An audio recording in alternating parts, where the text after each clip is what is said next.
way.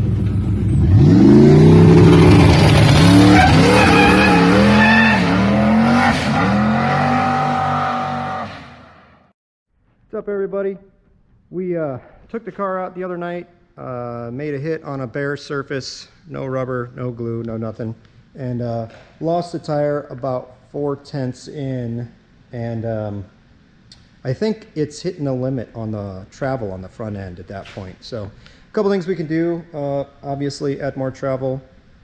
I don't have that available currently, or slow the shock down, tighten the shock up a little bit so that it goes further until it hits that point. But I think that'll just upset the tire earlier or make it not hook right on the hit. So we're gonna see what we can do today about getting more travel. Follow along.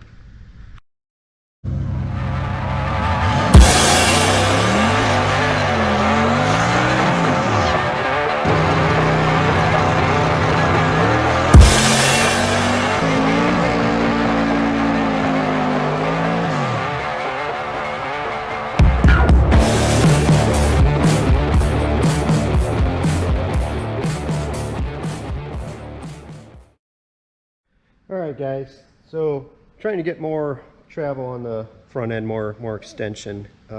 What I've decided to do is this center part that adjusts the caster forward and backwards of the top of the strut, I'm going to flip it over and put it underneath this plate. Actually, I have a little clearance. There's bolts, 2 bolts that hold that to this top plate, to the camber plate.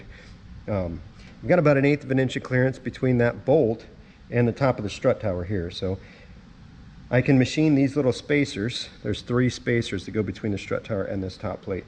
I can machine those 1/8 of an inch.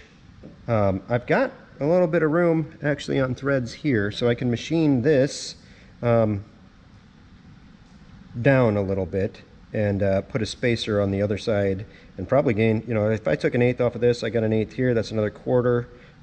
Machine 1/8 off of here, that'd be, you know, 3/8 of an inch, and then I flip this over. I don't know, I've got to measure this, but I'm guessing it's about 1 inch. So, you know, maybe we get 1.5 inches more out of this. And you got to remember, the you get 1.5 inches at the strut, you'll get a little more at the tire, because where this motion ratio, this is a lever, right? The tire contact patch is out here, but this height, the strut moves inboard on that lever a little bit, so you probably get more than that out here.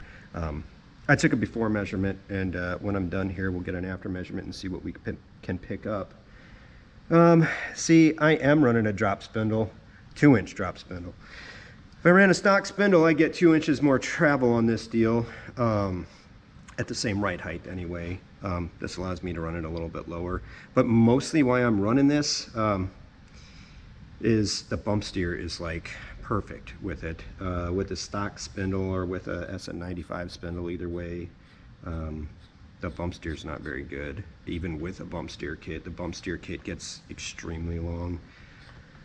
What would be really cool, and maybe I'll look into doing this, is making a spindle to address the bump steer, the steering arm in the right spot, without having to have a huge bump steer stack on your outer tie rod end.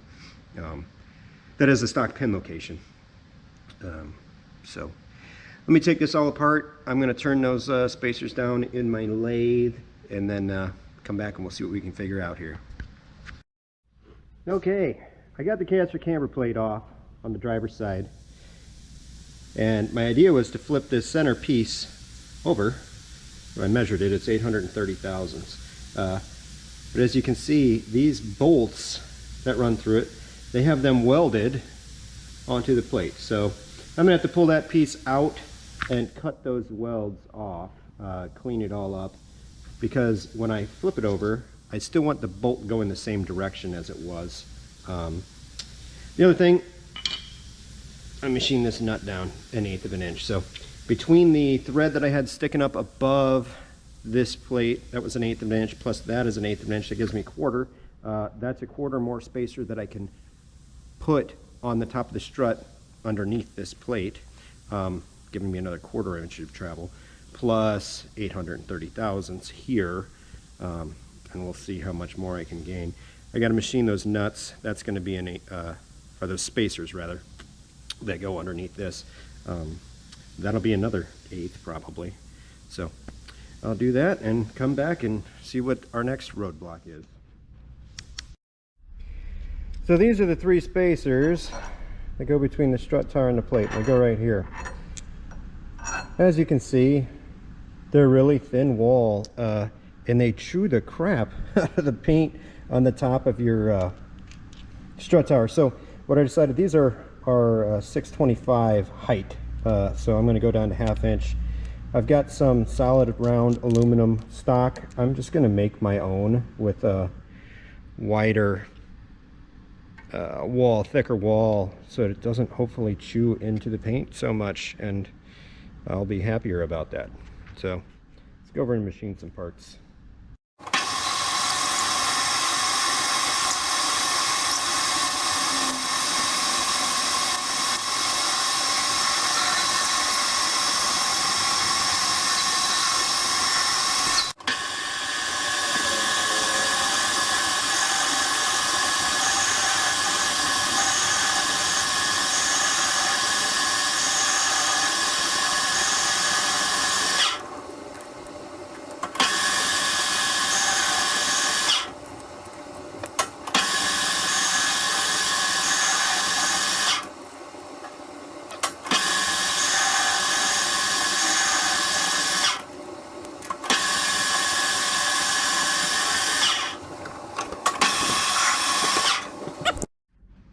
Okay, so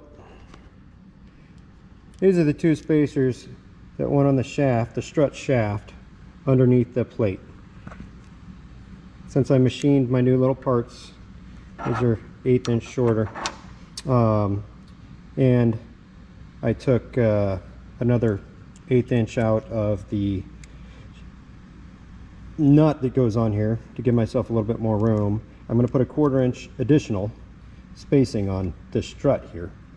Then I'll put my plate back on, and hopefully I don't have to redo the alignment, and we'll see what the difference is.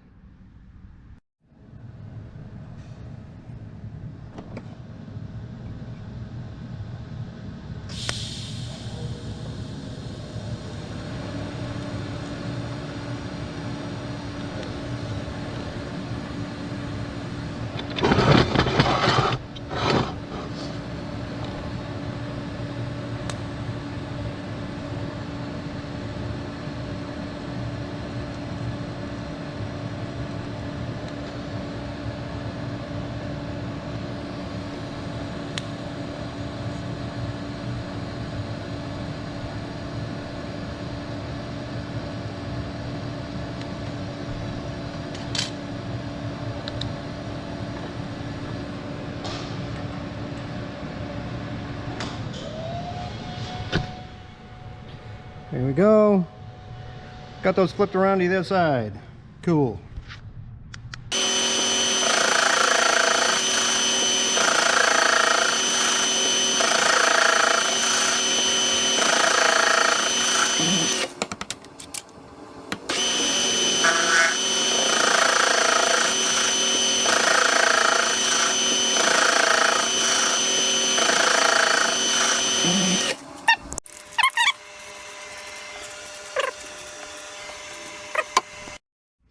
So, got the plate back on, got the strut bolted up. As you can see, this part is underneath this part that controls the camber. The caster plate is underneath of it now, instead of on top like that side is. I did have to use one of the thin-walled spacers over here because this plate was hitting the thicker ones that I made. So I got the 2 thicker ones up at the front and the thin one at the back. Got that all on there. We'll measure how much travel we have on it now. It looks like we got a little more, but we'll see exactly here in a second.